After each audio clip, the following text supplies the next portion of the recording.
queridos amigos da Web Luz, novamente com vocês, desejando que a paz de Jesus reine em nossos corações, em nosso Brasil, em nosso mundo. Ficamos muito contentes e agradecidos da possibilidade de estarmos aqui com vocês mais uma vez. Vamos ao pensamento da semana. Ouça e medite. O amor não conhece a derrota, nem o desânimo, pois cada fracasso se transforma em nova arma de experiência, e ele vencerá com a companhia que escolheu, Deus e a sua consciência. Augusto César Vanucci, no livro Simplesmente Amor. Vamos fazer a saudação a uma figura exponencial do Brasil. Eu te saúdo, Ives Gandra Martins, advogado, professor emérito da Universidade Mackenzie, da Escola de Comando Estado-Maior do Exército e da Escola Superior de Guerra, que declarou num artigo no dia 28 de fevereiro de 2017, em artigo ao jornal O Estado de São Paulo.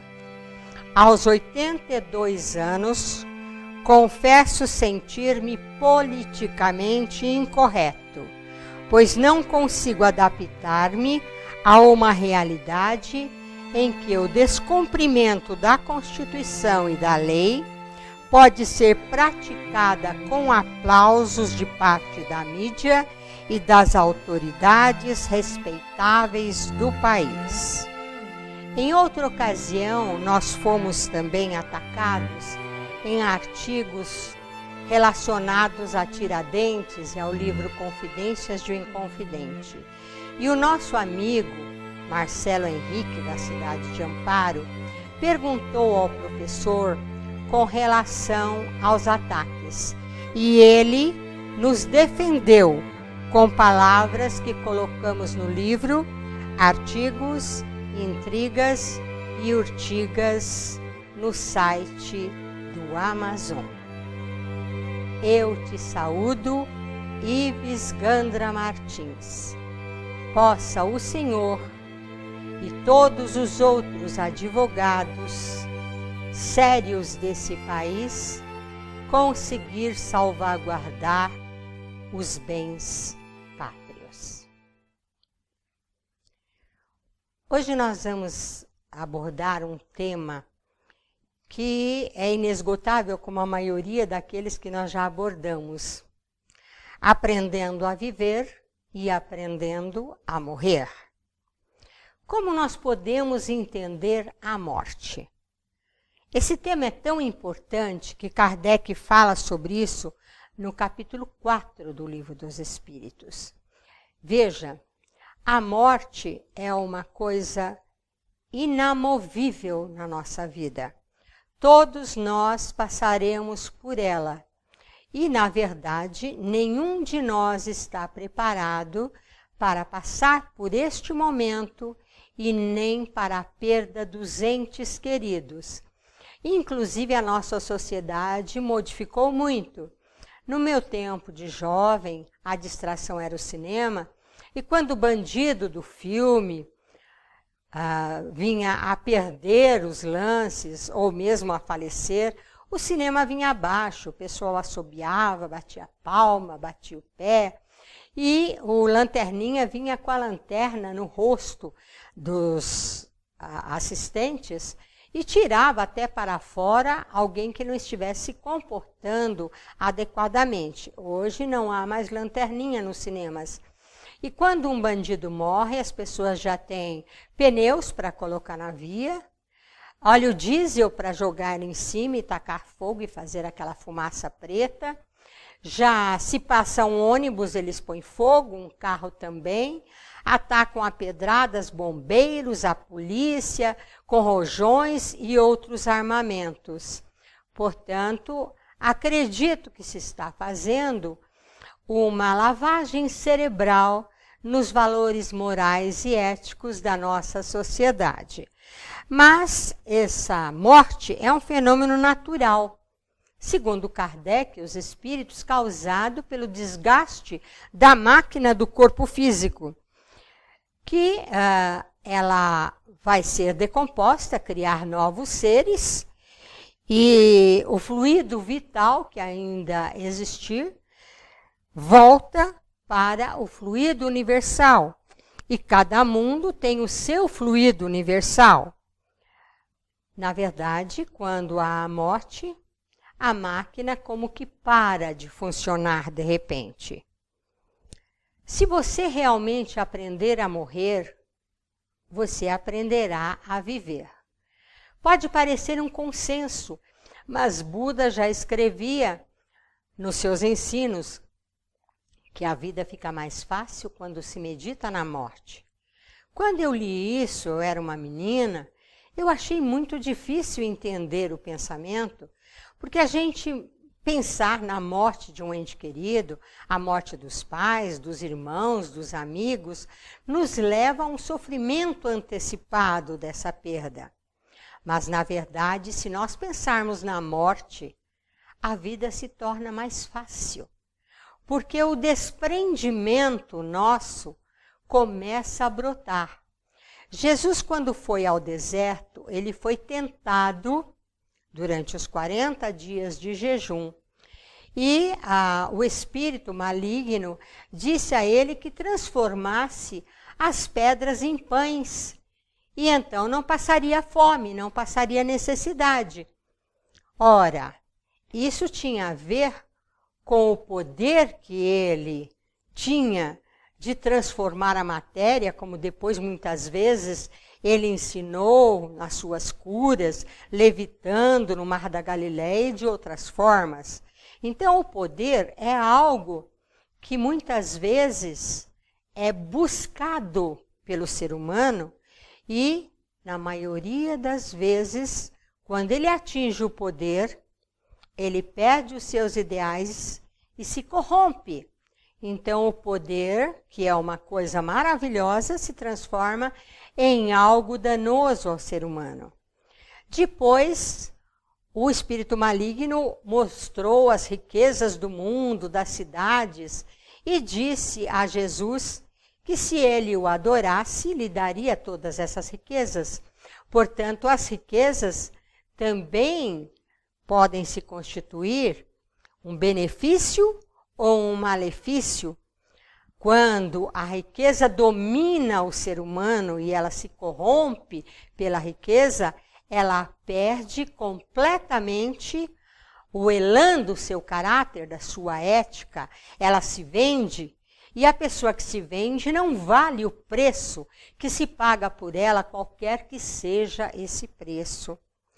Em seguida, o espírito maligno, depois de ter tentado Jesus com a fome, com o poder, com a riqueza, também disse a ele que ele poderia se atirar do alto de um penhasco, de uma daquelas montanhas, de um dos lugares, e ordenar aos anjos que o libertassem, que o salvassem para que ele não morresse. Então, estava tentando Jesus com o poder que ele tinha e também com a possibilidade que a sua autoridade espiritual lhe dava. Mas Jesus disse que não deveria se tentar contra Deus, contra a autoridade divina. Então, isso é fantástico. Quando nós pensamos na morte e pensamos nas coisas que o mundo oferece, como elas são realmente ilusórias e são transitórias, pensando na morte, nós aprendemos melhor como agir.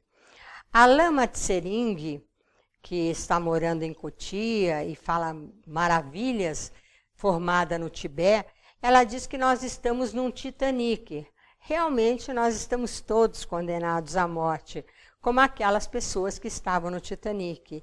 Eu costumo brincar dizendo que, como espírita, eu uso uma xicrinha de chá ou alguma coisa tentando tirar a água do navio que pode estar afundando. Ou seja, o Espiritismo nos dá elementos de uma compreensão maior com relação a aprender a viver e aprender a morrer. Nós percebemos que os doentes terminais, eles reavaliam as suas vidas, as suas escolhas, eles reatam as suas relações, eles se permitem perdoar e pedir perdão. Isso é a quintessência da escolha. Há uma excelente profissional, Ana Paula Quintana Arantes, que é especialista em cuidar de doentes terminais. E ela diz que a morte é um daqueles dias que vale a pena viver. É fantástico a gente observar as experiências de quem trabalha com isto. Segundo Fernando Pessoa, a minha biografia tem 2 datas, a do meu nascimento e da minha morte. Entre uma e outra, todos os dias são meus. Veja que beleza, quantas oportunidades a gente tem de aprendizado no dia a dia. A impermanência da vida física, as mudanças de ordem física, espiritual, afetiva, de relacionamento, de profissão, de ação e de atitude, são as nossas oportunidades. A vacuidade da escravidão ao poder, a riqueza e a fama são coisas que a gente deve meditar e aprender. Muitas vezes há uma invasão do arbítrio alheio nas vidas das pessoas, ou seja, quando existe um crime, quando alguém intervém e assassina uma pessoa. Ora, isso não está constado nas leis divinas. É uma intervenção no livre-arbítrio alheio. Não estava demarcado fatalmente que esse assassinato ocorresse.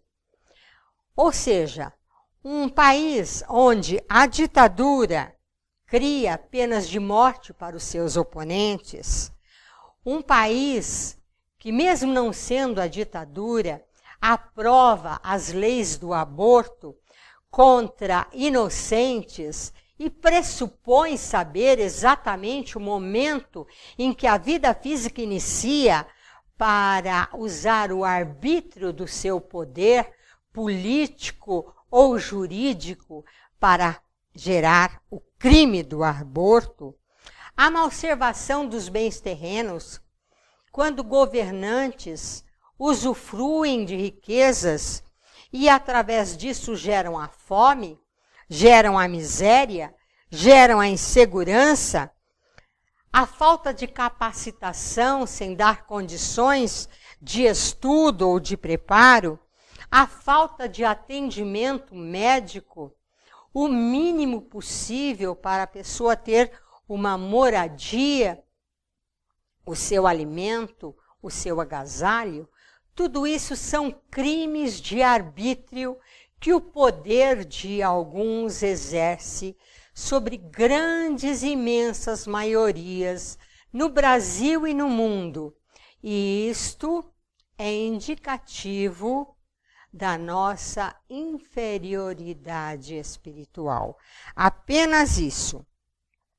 Mas cada um de nós tem a oportunidade de obter o máximo de capacidade possível para atingir o quê? A iluminação do nosso espírito imortal. A possibilidade de conhecer realmente a nossa essência, quem somos, de onde viemos, para onde vamos, qual a verdade da nossa existência. Kardec foi muito feliz porque em todos os seus livros ele abordou de forma filosófica, científica e religiosa estas questões da nossa responsabilidade individual como espíritos imortais, da nossa necessidade de capacitação, que nós não conseguimos totalmente numa única existência, com determinadas possibilidades limitadas, num tempo realmente muito pequeno e falho.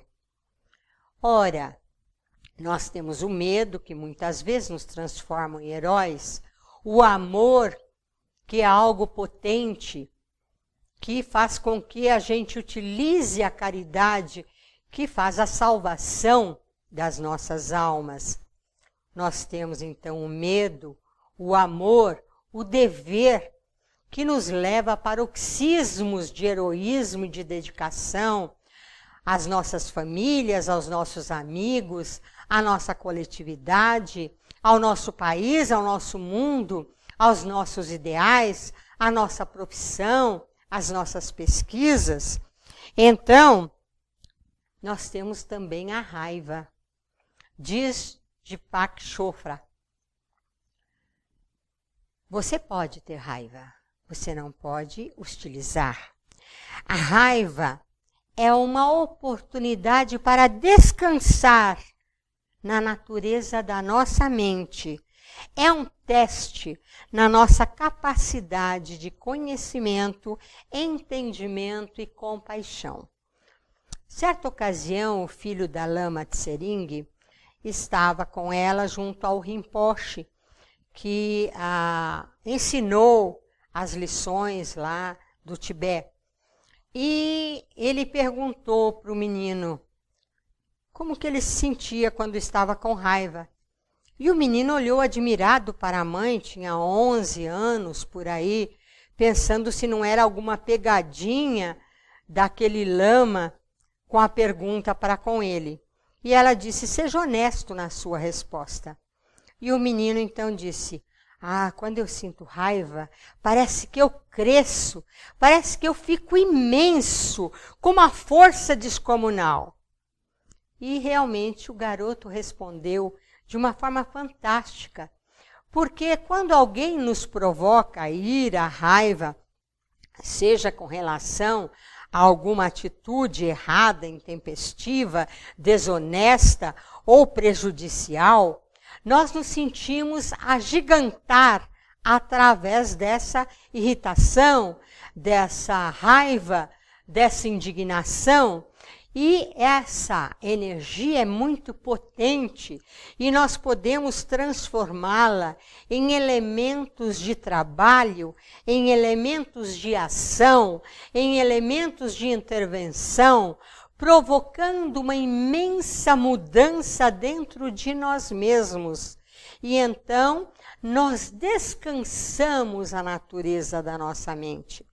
Quando alguém nos provoca, de alguma forma, ela está nos dando uma oportunidade ímpar e diferente de aprendizado e crescimento. No Livro dos Espíritos, Kardec ainda fala dos anjos e demônios. E então ele fala que não foram criados assim. Foi a própria ação deles que fez com que eles decaíssem no seu conhecimento e na sua atitude ou se elevassem. Fala do sexo dos espíritos. O espírito pode ser mais feminino ou masculino, mas não tem um sexo como no corpo físico.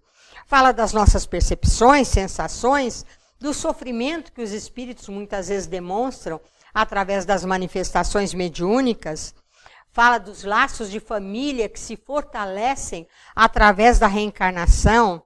Fala das diferenças entre os direitos dos homens e das mulheres, os homens mais fortes fisicamente, com mais neurônios que as mulheres, e as mulheres mais frágeis fisicamente, mas com outra constituição física para a elaboração de novos corpos.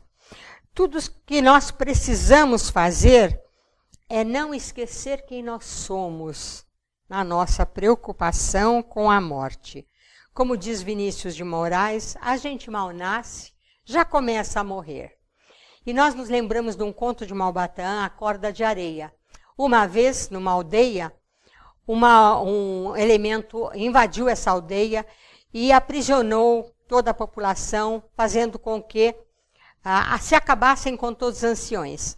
Mas um jovem, muito penalizado, não quis matar o seu pai e o escondeu no subsolo da casa. Passou um tempo e eles apresentaram uma questão de domínio total da aldeia. E ninguém sabia como responder. O rapaz procurou o pai e o pai disse: respondam dizendo que vocês têm a corda de areia. Então, ele foi nos maiorais e os maiorais responderam aos invasores: nós vamos usar a corda de areia. Ao que o representante, embaixador dos dominadores disse: vocês mentiram para nós. Vocês ainda mantêm alguma pessoa de idade presente, senão vocês não saberiam o segredo da corda de areia. O segredo da corda de areia é utilizar o conhecimento que nós podemos usar através das múltiplas civilizações e dos nossos velhos para nos salvaguardar no dia a dia, para não vermos a morte dos nossos ideais e a preservação do nosso Brasil. Como diz Castro Alves, através de Chico Xavier: Deus nos preserve o Brasil.